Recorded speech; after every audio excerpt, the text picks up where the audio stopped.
This episode brought to you by Peter Wood's Museum of the Impossible. What's a Museum of the Impossible? It's gonna be like Harry Potter meets Ripley's Believe It or Not. It'll be a one-of-a-kind, themed, interactive space where people can experience the impossible. But I need your help. To get the project started, I've set up a Patreon over at museumoftheimpossible.com. If you're able to throw a few bucks my way each month, we can build it together. Thanks for your support, and I can't wait to welcome you into the Museum of the Impossible.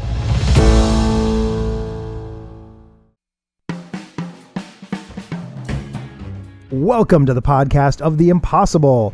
I'm Peter Wood, and today my guest is a stand-up comedian in the Washington, D.C. area, not to mention an accomplished sleight of hand magician. Looking forward to chatting about both with the one and only Charlie Ross. Hey, what's up, Peter? Hello. Welcome to the Parlor of the Impossible and the podcast of the Impossible. I've got a water bottle of the Impossible over. That's my, that's all I do. Thank you for coming and hanging out here. This is fun. I'm excited to, part of why I enjoy doing this podcast is I like to ask friends questions that I don't know the answer to. And so we've been hanging out here for a little bit. I purposefully have a bunch of things that I want to ask you that I have not talked to you about yet because I'm curious to hear, and one of them is I met you at Barry's Magic Shop, but Barry's, yeah, we gotta give Barry the shout out, right? Definitely, man. Tell me, what's the origin story? What happened before Barry's and what got you there? Yeah. I think pretty similar to other magicians where I was like middle school age and visiting California with my dad. He's from like Bay Area. Okay. And went to a magic shop out there and just bought like there's a guy behind the counter and sold me a Svengali deck. Okay. And for those not in the magic, it's a trick deck of cards. It's great for beginners because it's like a built-in routine that you can do. You can do like sequences and you kind of learn basics of like card magic. It's very easy to do and easy to like blow people away. It's a great finale. So I just started doing that for my friends in middle school. Learn the routine. Awesome. And then you're just doing the same thing over and over again. And at one point, like I'm just sitting in the lunchroom and someone like kind of sneaks the cards like from my backpack or my pocket. No. And literally, if you play with the trick deck, anyone who it's exposed exactly immediately like how it's done, Sure, or at least the finale of how it's done. And it's literally it's so dramatic because it's literally someone stands up and like, hey, these are fake cards. It's fake, like just being exposed to everybody. So it was kind of this traumatic experience, not traumatic, but sure, formative. Yeah, exactly. It was very embarrassed, and then but then I was already already interested in like, all right, let me learn some other card tricks. So you go to the library or find Barnes and Noble will sell like 101 card tricks you can learn, and just slowly started teaching myself magic. And then I grew up, I'm a pretty young millennial, and I very native to the internet, obviously. So I think a lot of people my age, you want to learn something, you just type it into Google. Yeah. So it's kind of bad because the first exposure to magic online is these websites that are trying to sell you stuff, Sure. And I don't have to name them. I think we all know. Well, and some of them aren't even around. I mean, like the ones that were big in like the David Blaine era, in some cases have kind of gone and been replaced, but they're still out there. Sure, yeah. Sure. So you're just trying to, and so you're buying DVDs, $20 DVDs for like a single trick, Right. And you're really being sold on this stuff, and you're kind of getting like ripped off sometimes.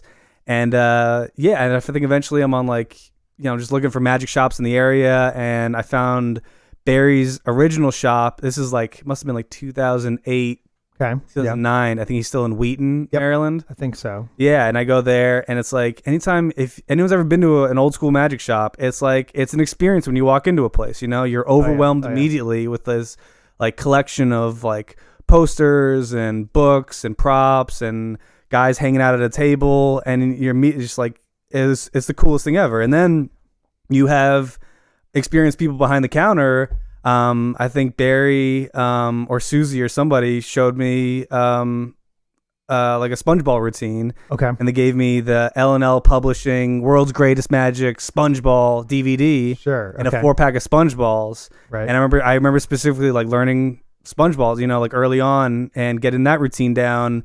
So that was like the first exposure I had to like, there's people out there that will like help me, not help me because I can get my parents' credit card, you know? Oh, cool. Sure. So yeah, and then there was like a whole move and a revamp, and they went to Rockville, Maryland, and that's where I met you, I think. Yep. Yeah. So I was just like going into like high school. It kind of became like I'm the magic guy, you know. That's my identity, you know. It's like a formative thing, and it was I loved it, you know. It was really really cool. I liked the attention, you know. Sure. I was a theater kid too. I like doing plays and stuff. But magic was cool because it was like, this is mine. Like I learned this on my own. I know the secrets. I teach myself. It's very me. It's very narcissistic, you know. Sure. Yeah. Yeah. So, and I just started. My parents would let me hop on the metro on like Saturdays.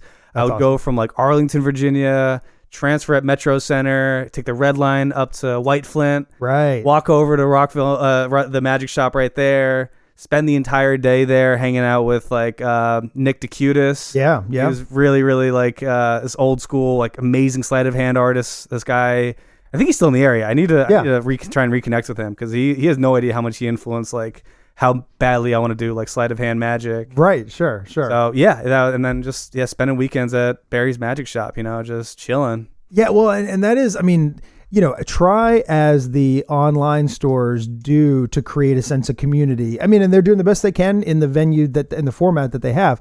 But like, man, there is something about hanging out on a Saturday with a bunch of other magicians, both professional and not. You know, a lot of cases it were, you know, amateur guys who never did it for money, just enjoy doing some tricks, some sleight of hand, whatever. But then also the working pros would come through like between gigs on a Saturday, you know, and it's, I understand why things have moved to the internet, just because all retail that is specialized has moved to the internet. You know, that's just what's happening.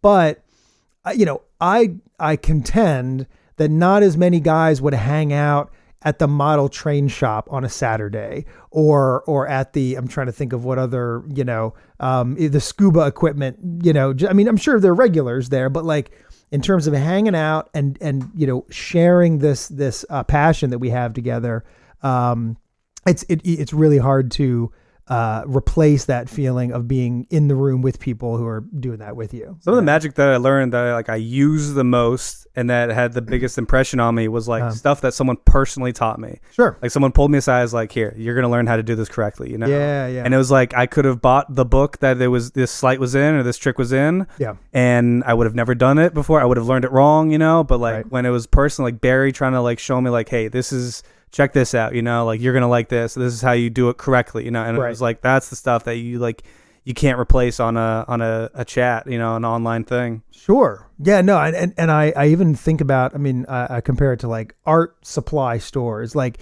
I can walk into Michael's and I can even tell the person behind the counter, hey, I'm going to try and get into, you know, oil painting. What do you recommend? You know, and they'll be like, aisle 12, I guess, you know, and then that's it. I mean, like they're not, I mean, they're not going to be able to provide that level of instruction. Or it's more, they're selling the tools and the materials just like Barry was, you know?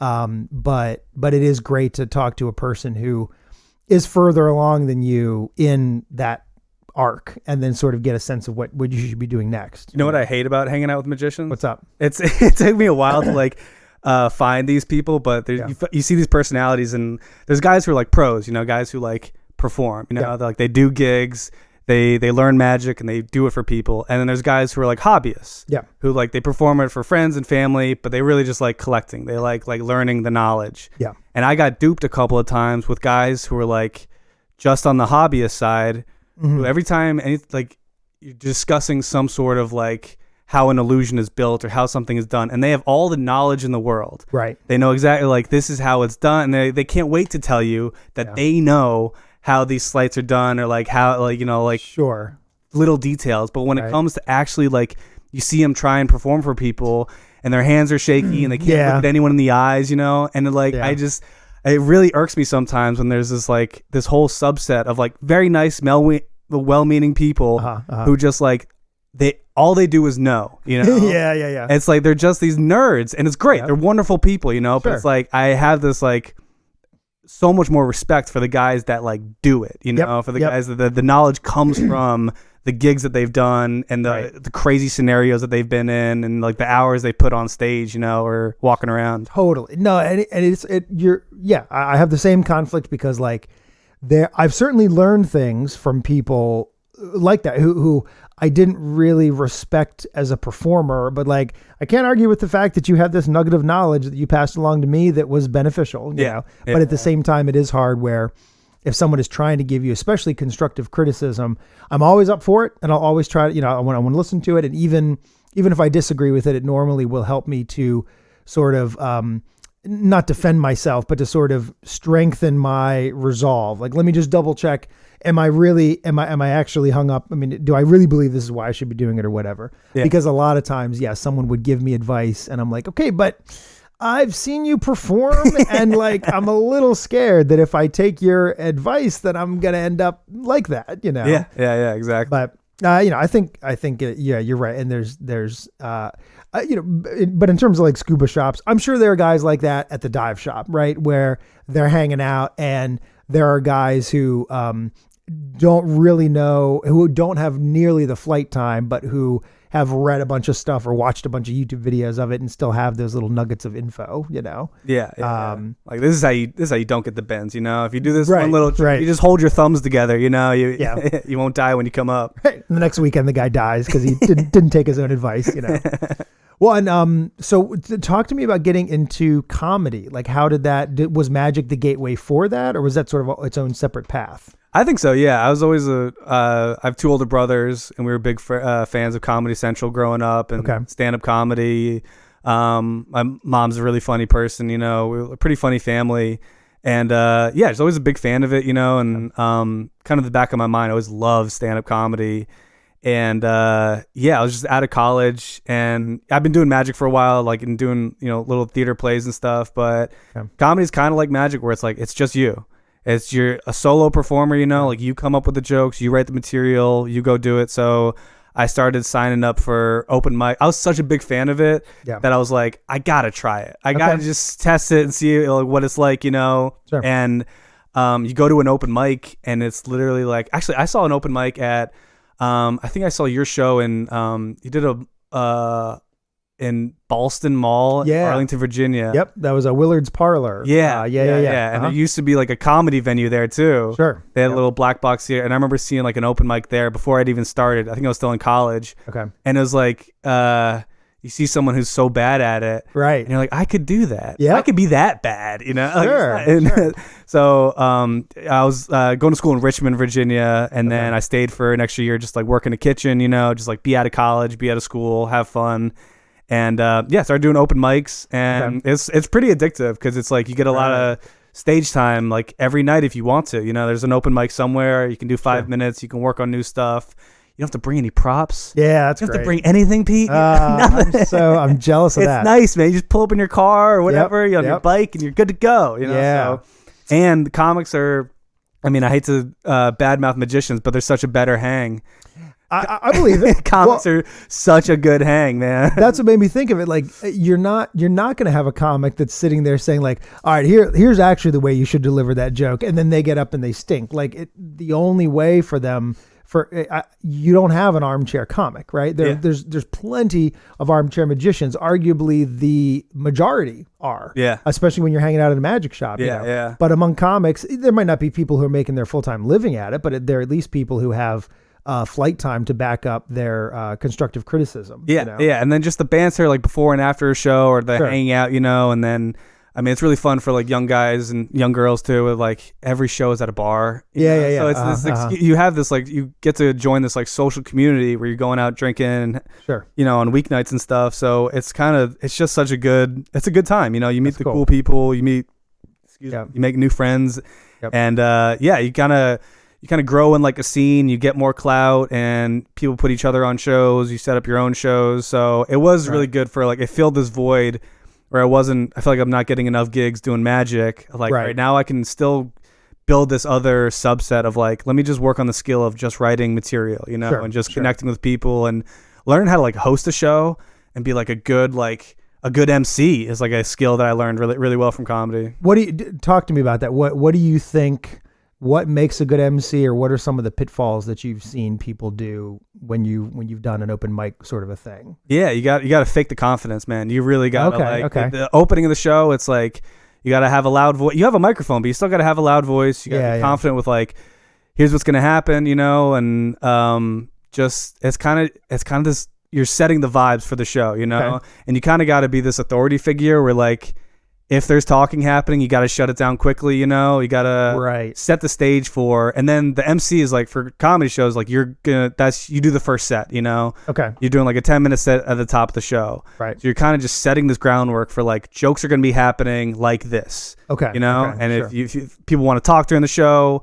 sometimes it works, sometimes it doesn't, but you got to have this like kind of substitute teacher vibe. Right. Okay. You got to teach everyone immediately, like, this is what it's going to be. This is what it's not going to be, And then the end of your set, just like you're starting SNL, like you guys ready to have a good time, like right, just doing all these little tricks of like you can just tell an audience like, all right, everybody start clapping now. Okay, people just start clapping, because they're dumb seals, yeah, they're idiots.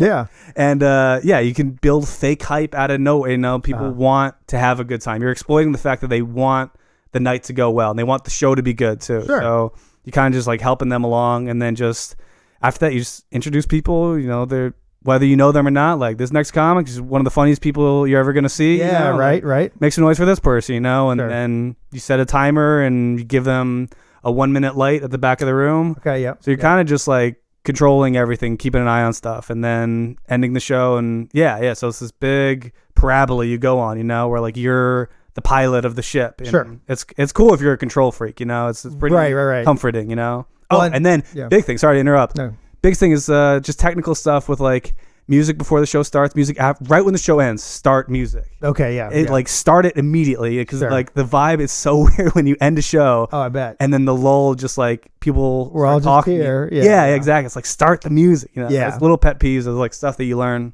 You're over 50% of that. You're being the stage manager. I mean, you're not only setting, and also, I mean, I guess I had never really thought about that until you're talking about like. Amateur audiences will also come to open mic. Like when I go to see, we were talking before about Nate Bargatze. Like I went to see him at DAR Constitution Hall, and there were two warm up. I mean, there were two guys on before him, but at no point did I feel like the audience had to be educated in what we're doing here and how this works. But I'm sure that what happens a lot at open mic nights are somebody's trying this scary thing that they haven't done much of. And so they bring along a couple of friends who are sort of there for moral support, but who may not be like seasoned audience members at a comedy drunk show. Idiots is what you're trying to say. Exactly, right. And I was and then also alcohol, like that. That's obviously they're obnoxious idiots. Yeah. Or sometimes you're starting shows where it's like you're literally like turning off sports on TV, yeah, and you're just sneaking up on people who are like just a family that's just trying to have a nice time, and you're like, all right, there we go, ready for some dick jokes. Let's get it started. Yeah, exactly. A check please. Yeah. It's fun to see people run out of a room like that. No one told you, but this is about to happen. Sorry. Yep. No, that's hilarious. Yeah. No, I've been to a few. I'm in the audience, and it is one of those things where like, just for the experience and the clout, I keep thinking about like that sounds fun. It sounds terrifying, and it also sounds really fun to like get up there and to not have any props to I don't want to say hide behind, because I would hope that I'm not already hiding behind props, but it is true that if the audience is dead and for whatever reason the story or the jokes that I'm telling are not connecting with them, at least they've seen some impossible stuff, right? Yeah. Even if they're not reacting super hard to it. And so it's totally a crutch in that sense where if I'm not digging them or they're not digging me, then the comedy could totally die. Yeah. Like magic, comedy, horror, all kind of work in the same thing where it's like building tension, releasing tension. Okay. Yeah. So I kind of like learned jokes in the structure of like, setup is like you're setting up a magic trick, and then the twist is the funny part or the interesting part, and just trying to build a couple of those in a row, and then you got a set, you can do 5 minutes in a row, so it's like just trying to surprise people, Sure. And early on, I'm surprising people, but you just say a dirty word at the end. You know, you kind of build up to something like inappropriate. You know, which is like it's a cheap thing, but it's like you get through your system of like this is how you build to something better than that. You know, right. And I also get a sense. I wish magicians knew this more, but I feel like comics have a better sense of it, either from other comics or from sort of just the audience telling them. I feel like comics understand better how they are perceived on stage by an audience than a lot of magicians are. I think a lot of magicians will go out there and have an image in their mind of how they want to be perceived or seen or judged by the audience, but maybe they're delusional in that, you know, and there's something about if you go out and you're telling jokes that sort of vibe with the way the audience is perceiving you, then it's going to go really well. Or you flip it on your head. Like if you come out looking like a professor or a minister, and then you're saying a dirty word, that's surprise. Like that is the surprise. Yeah, you know? Yeah. That's such a good point, man. Magicians are really not self-aware. It's hard. Yeah. And like I struggle with like a lot of magic culture too, of just like, I mean, one of the greatest television shows ever made, Arrested Development. Yeah. Just for the character Job. Sure. And it's like any magician who's ever been around magicians is like, it's the funniest character you've ever seen. Cause like it's the least self-aware guy who just danced around like an idiot and like, and like that's, it made me so happy that like other people can see that too, you know, of like, this is how ridiculous magicians look sometimes, you know, and we should be embarrassed. Yeah. Some of us should really be embarrassed. No, I think pretty much every negative stereotype about magic is our fault. You know, there's no, and all we can do is to be aware of it and try to keep it from happening. Yeah. And it's lack of creativity too, of like this image of like this top hat magician was made from like vaudeville. It's literally like 100 years ago. Sure. Of this stylized tuxedo fancy thing, you know, and it's like, we've just been imitating it forever, you know, and like we have these greats that have done it very, very well. And then you just have these amateurs who are like, why are you doing this? You know, like you work in an office, you sell insurance, you don't have white gloves. Like, what are you doing? Sure. Yeah. And I think an audience can sense that, you know, but then there's something like, look at Lance Burton. That is the crazy, and he'll even say like, he comes out and does this like very sophisticated dove and candle production act, and he's in the white tie and tails, you know, and then like as soon as he opens his mouth, it often will get like a reaction and sometimes a laugh from the audience because he's this like Louisville, Kentucky guy, like how y'all doing tonight, you know, and it's like I expect that voice to come out of Larry the Cable Guy, not a guy who's all suave and sophisticated, you know. But I think, you know, but the point is he knows it. Like he knows his type. He knows how he is perceived by the audience, and he knows that is a twist, a surprise for them when that voice comes out of that character that they've already sort of established who it is. Yeah, you know? I think my biggest influence on like what I wanted to craft my like whatever act I'm doing is the Amazing Jonathan. Yeah, of just like this actor, like anyone who's seen is like, I've never seen a magician like that before. You know, this guy is like dirty, tells dirty jokes, you know, is violent stuff on stage, you know, talks about doing drugs and drinking. Like,